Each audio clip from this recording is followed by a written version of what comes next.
Hello everybody, welcome to pharmacy teaching. Rheology is the flow science or flow study. In this video, we are going to discuss non-Newtonian flow. So non-Newtonian flow are non-Newtonian liquids which does not obey Newtonian or Newton's law of flow.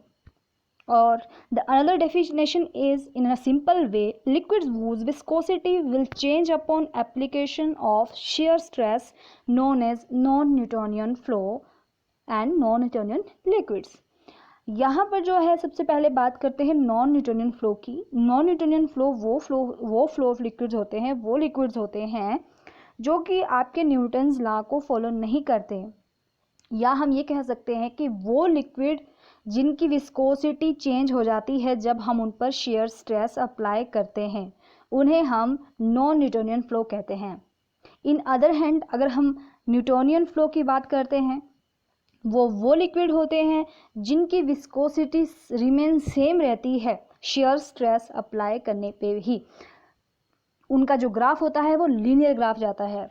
यहाँ पर हम non Newtonian जो liquids होते हैं ये further 3 type में divided होते हैं: plastic flow, pseudo plastic flow and dilatant flow. सबसे पहले बात करते हैं प्लास्टिक फ्लो.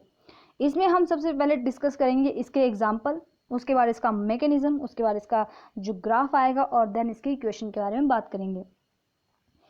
जो हमारा प्लास्टिक फ्लो है उसका एग्जाम्पल होता है बटर या फिर कोई सस्पेंशन जिसमें हमारे फ्लोक्यूल्स प्रेजेंट होते हैं, वो होते हैं हमारे पास प्लास्टिक फ्लो.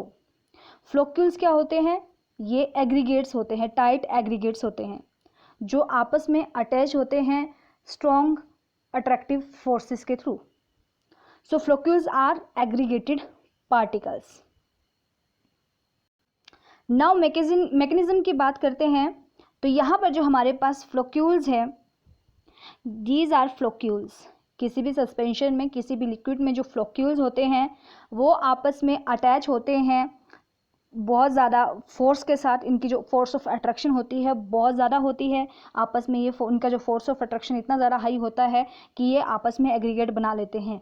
तो जब हम इनके ऊपर when we applying shear stress not equal to the force of attraction between them, जब हम इतना shear स्ट्रेस लगाते हैं जो कि इनकी आपस की फोर्स है उससे वो कम होता है. जितनी मैंने shear स्ट्रेस लगाया, इनका जो आपस का बॉन्ड है वो नहीं टूट पा रहा है. इतनी कम मेरी फोर्स है, इनको मैं हिला नहीं पा रहे हैं, इनकी मूवमेंट कम हो पा रही है जितनी हमारी फोर्स है. मतलब हमारी फोर्स कम है, इनका जो आपस में इनकी बॉन्डिंग है वो ज़्यादा है.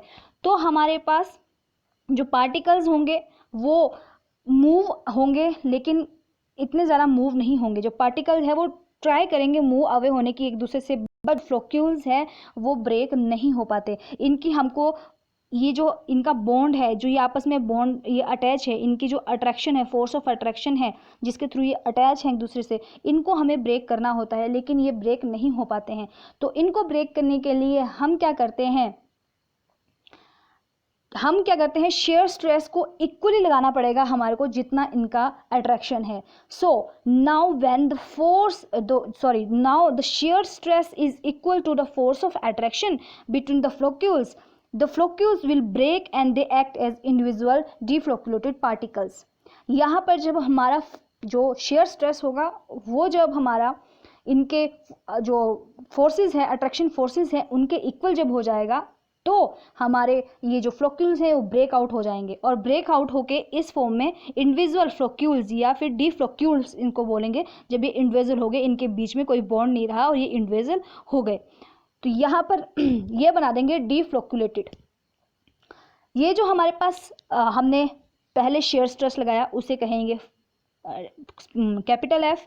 देन जब हमारा थोड़ा सा मूव हुआ लेकिन वो ब्रेक नहीं हो पाया, उसके बाद हमने इक्वल फोर्स लगाई, इनकी फोर्स ऑफ अट्रैक्शन जितनी थी उतनी हमने shear स्ट्रेस लगाया, तो उसको बोलेंगे हम yield value. So now going to yield value is the amount of shear stress required to break the inter particular attraction. उनके बीच की पार्टिकल्स की जो अट्रैक्शन है, फोर्स है, उसको तोड़ने के लिए जितना हमने shear स्ट्रेस लगाया उसको बोलेंगे हम yield value. Now going for the graph. So इसके लिए सबसे पहले इनिशियली कोई मूवमेंट नहीं हो रही है। जब हमने यहाँ पर फोर्स लगाया है, हमने यहाँ पर अपना शेयर स्ट्रेस लगाया, लेकिन मूवमेंट नहीं हो रही है, मतलब रेट ऑफ शेयर नहीं दिखाई दे रहा है हमारे को। लेकिन जब हमने और फोर्स इस पर लगाया तो हमारे पास एक हमारे पास इस तरह का ग्राफ बन गया। इस तरह से ये इस तरह से आएगा। और ये जो हमारे पास नीचे ये डॉटेड जिसमें ये लीनियर, जब हमारे पास अब यहाँ पर जो ये वाला चीज़ है, ये वाली पोर्शन है, ये वाला जो लीनियर ग्राफ जा रहा है, इसमें ये न्यूटन लॉ को फॉलो कर रहा है। यहाँ से ये नॉन न्यूटनियन लॉ, ये न्यूटन लॉ को फॉलो नहीं कर पा रहा था, लेकिन जब हमने शेयर स्ट्रेस इंक्रीज किया तो हमारे पास इसने न्यूटन लॉ को फॉलो किया। सो यहाँ पर जो है रेट ऑफ शेयर भी इंक्रीज होता है। तो this one is yield value, जो डॉटेड में नीचे को एक्सट्रापोलेट किया है हमने, दिस इज यील्ड वैल्यू, मतलब इतना हमने इक्वल हमारा जो शेयर स्ट्रेस लगा इनके फोर्स ऑफ अट्रैक्शन का, this is yield value.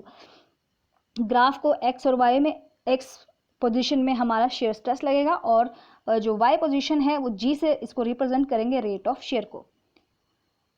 So equation देख लेते हैं इसके लिए, इक्वेशन क्या रहती है प्लास्टिक फ्लो के लिए। तो इक्वेशन में क्या रहेगा, टोटल जो हमारे पास, हम क्या करेंगे, यील्ड जो हमारा वैल्यू होगा वो टोटल शेयर स्ट्रेस से माइनस कर देंगे और डायरेक्टली, जो कि डायरेक्टली प्रोपोर्शनल टू है रेट ऑफ शेयर के।